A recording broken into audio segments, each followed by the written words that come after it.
त्यानंतर आहे आत्मनिरीक्षण. म्हणजे निरीक्षणाचे 2 प्रकार. ते म्हणजे आत्मनिरीक्षण आणि बाह्य निरीक्षण. ते आपण सविस्तर पाहणारच आहोत. तर सुरुवातीला आपण काय पाहत आहोत, तर आत्मनिरीक्षण पाहत आहोत. तर आत्मनिरीक्षणाचे जे जनक आहेत, ते कोण आहेत? तर आत्मनिरीक्षण पद्धतीचे जनक आहेत विल्यम वुंट आणि टिचनेर. त्यानंतर बघा नेमकी आत्मनिरीक्षण पद्धती काय आहे?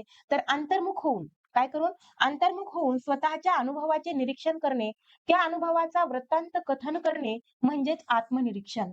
तर आत्मनिरीक्षण पद्धतीचे या ठिकाणी आपण फायदे किंवा गुण पाहत आहोत.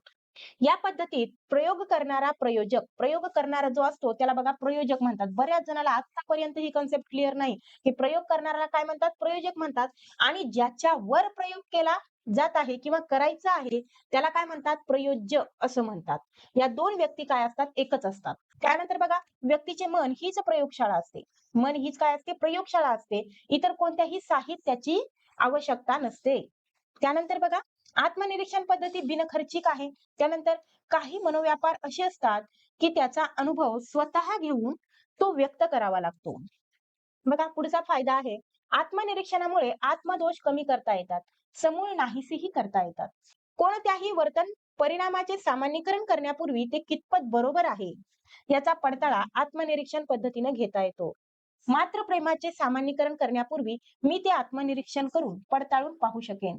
त्यानंतर बघा भावना आणि विचार यातील जिवंतपणा या पद्धतीमुळे आपण अनुभवू शकतो.